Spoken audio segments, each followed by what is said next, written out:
नमस्कार साथियों, हमारी आज की कहानी है राजा भोज और गंगू तेली की। यह कहानी कर्मों के फल पर आधारित है। राजा भोज एक न्यायप्रिय राजा थे।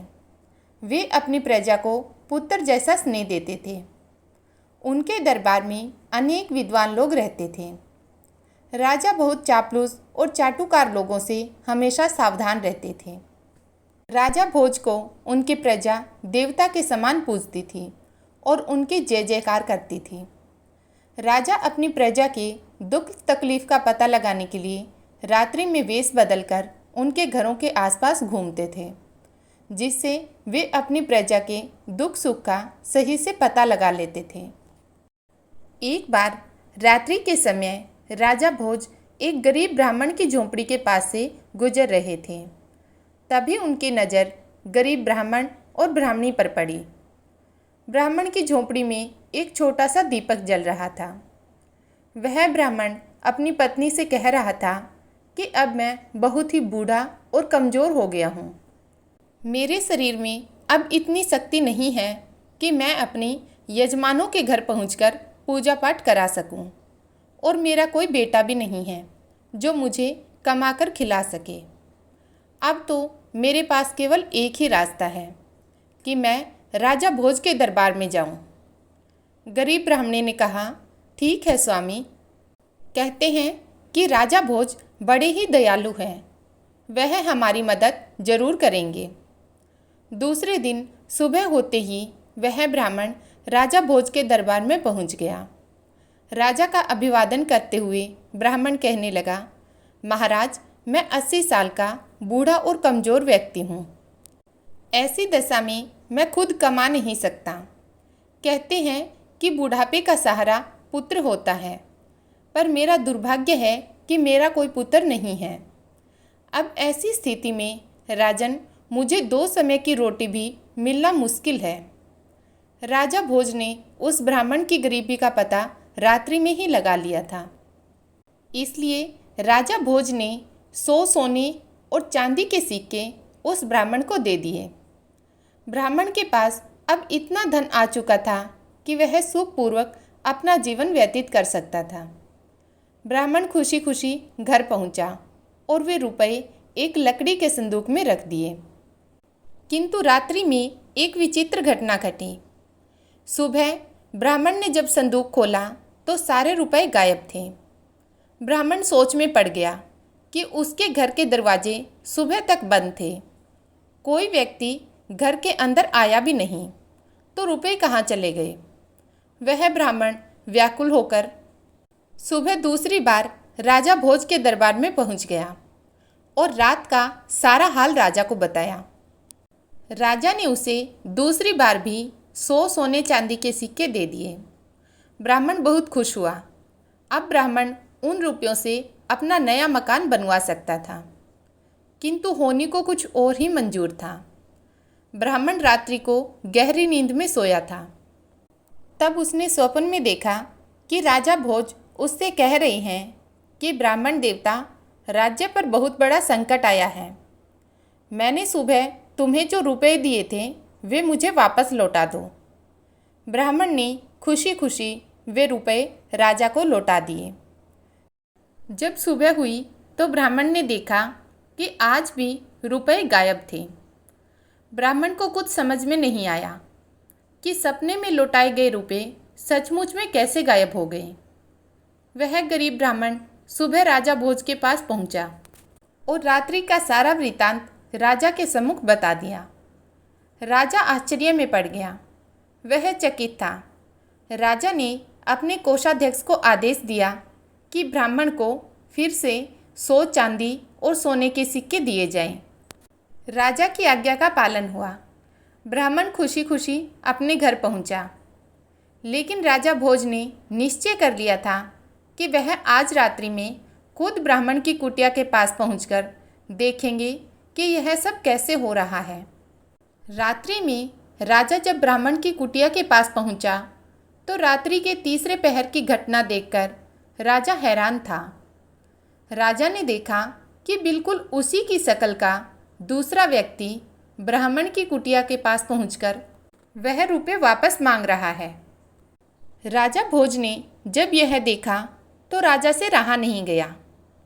राजा अपने उस हमशक्ल व्यक्ति के पास पहुंचकर कहने लगे कि महाशय, आप कौन हैं जो इस गरीब ब्राह्मण को दुखी कर रहे हैं? आप राजा नहीं हैं, राजा तो मैं हूँ। आप इस तरह से क्यों इस ब्राह्मण को दुखी कर रहे हैं और मुझे बदनाम कर रहे हैं? राजा के उस हमशक्ल ने राजा से कहा, राजन, आप नहीं जानते कि यह निर्धन ब्राह्मण अपने किए गए कर्मों का फल भोग रहा है। इस ब्राह्मण के रुपए या तो गायब हो जाएंगे या इसका बना बनाया मकान गिर जाएगा। यह इन पैसों का उपयोग नहीं कर पाएगा क्योंकि सुख इसके भाग्य में है ही नहीं। हर व्यक्ति को उसके किए गए पूर्व कर्मों का फल मिलता ही है। इस ब्राह्मण की निर्धनता इसके पूर्व में किए गए कर्मों के कारण ही मिली है।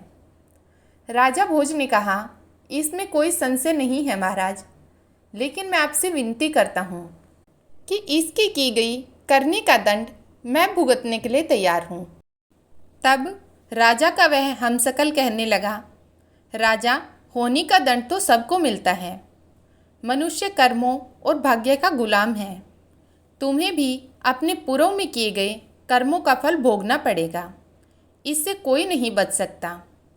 इस दुनिया में सबको प्रकृति से लड़ना पड़ता है और प्रकृति ही सबको अच्छा और बुरा अवसर प्रदान करती है। कर्मों का खेल बड़ा ही विचित्र है। यह कहकर वह राजा का हमशक्ल गायब हो गया।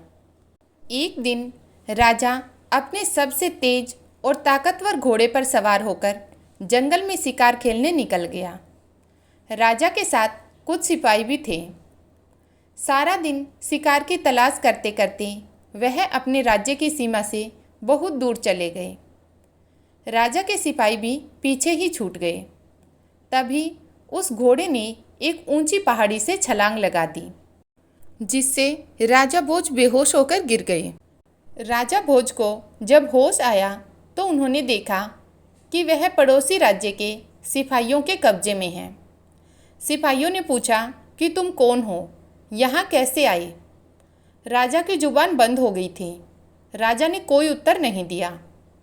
इस पर सिपाहियों ने राजा को हमलावर शत्रु समझकर मारा पीटा और घायल करके नगर के बाहर सुनसान जगह पर फेंक दिया। तभी उसी राज्य का रहने वाला गंगू तेली उधर से गुजर रहा था।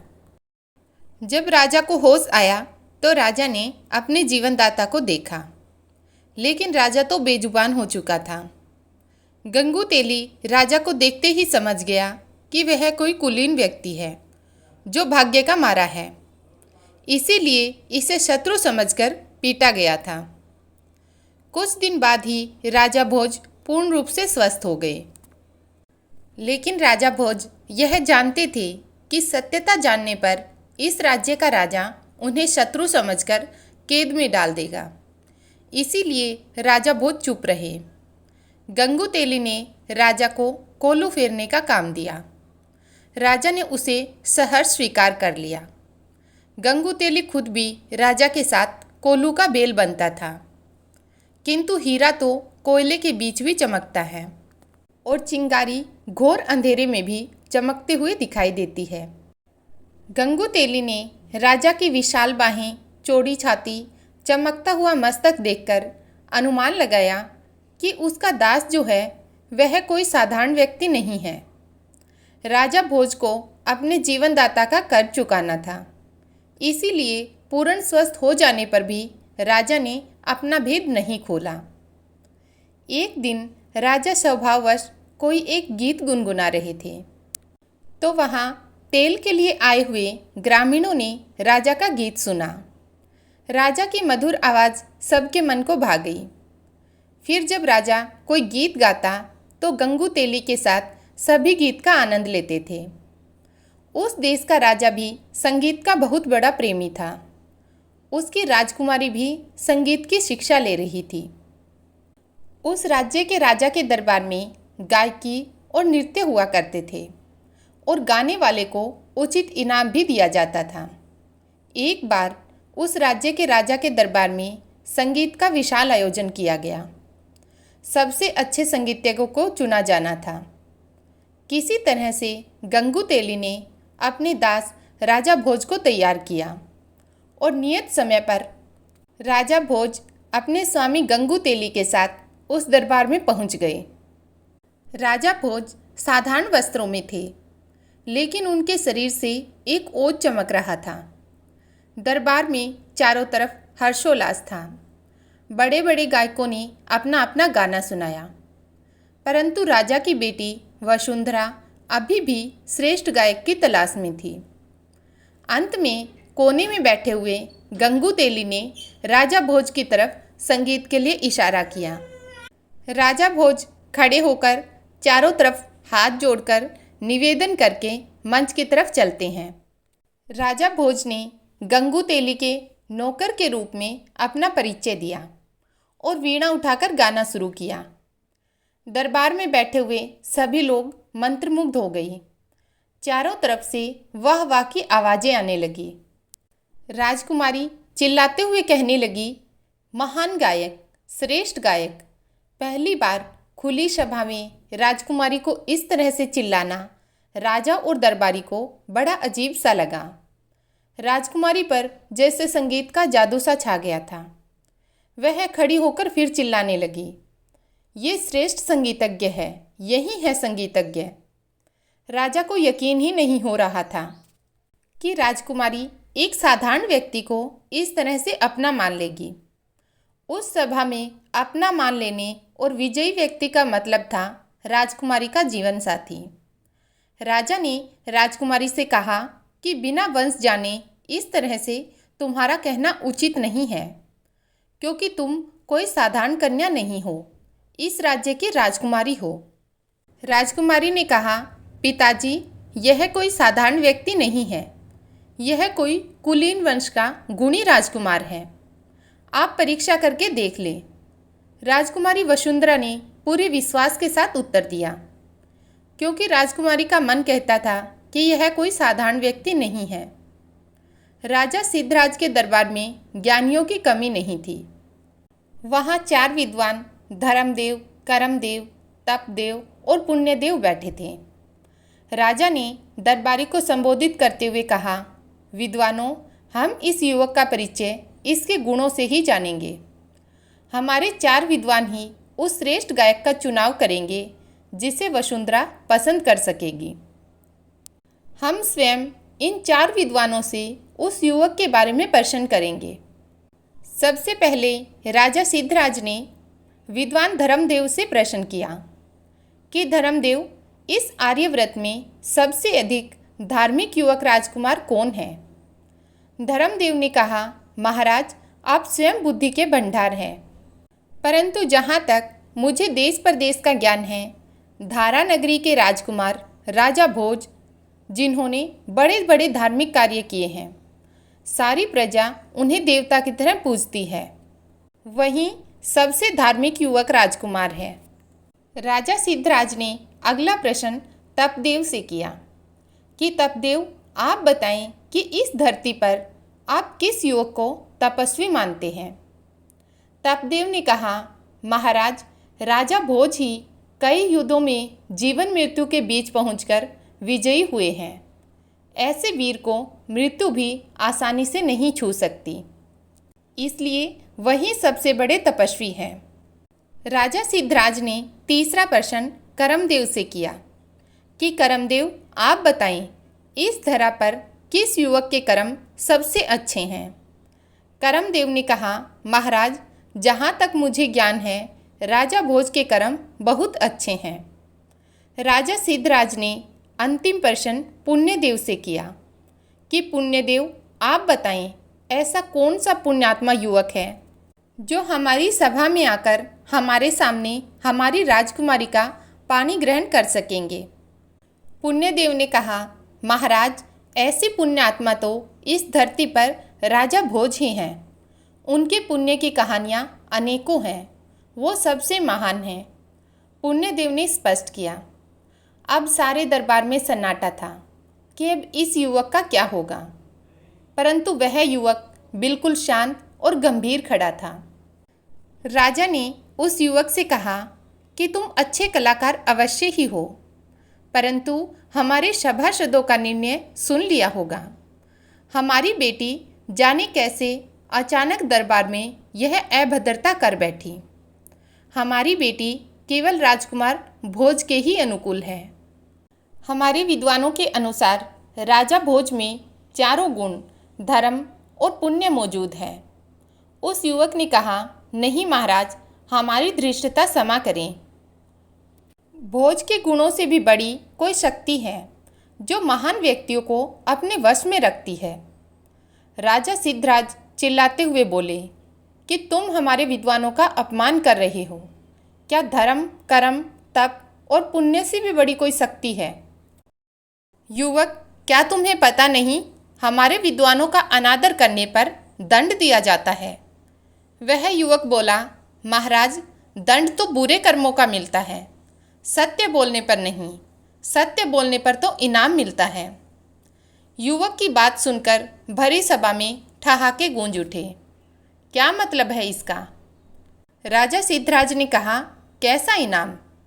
युवक ने कहा, महाराज, धर्म, कर्म, तप और पुण्य से भी बड़ी शक्ति है होनी। अहोभाग्य राजा भोज इन सब गुणों होने के बावजूद अभी भी दर बदर की ठोकरें खा रहा है, पर होनी बड़ी प्रबल है। होनी को कोई नहीं टाल सकता। राजा सिद्धराज ने कहा, युवक, क्या तुम ही राजकुमार भोज हो? युवक ने कहा, हाँ महाराज, मैं ही राजा भोज हूँ। यह सब होनी का खेल है जो आज मैं आप सबके बीच में हूँ। राजा भोज ने ब्राह्मण और शिकारी की सारी बातें सुनाई और कहा, महाराज, आपके सैनिकों ने तो मुझे मारकर फेंक दिया था, पर भला हो मेरे जीवनदाता गंगू तेली का, जिन्होंने मेरे प्राण बचाए। लेकिन मैंने इन्हें भी अपना परिचय न देकर इनकी दास्ता को स्वीकार कर लिया। सारी सभा में हर्ष का माहौल हो गया। पूरी सभा में राजा भोज के जय जयकार होने लगे। इसी के साथ राजकुमारी वसुंधरा ने राजा भोज के गले में जयमाला डाली और विवाह किया। सारी प्रजा राजा भोज से बहुत खुश थी। हर व्यक्ति की जुबान पर बस एक ही बात थी कि कहाँ राजा भोज और कहाँ गंगू तेली। साथियों, आपको हमारी यह कहानी कैसे लगी? कमेंट बॉक्स में अवश्य बताएं। धन्यवाद।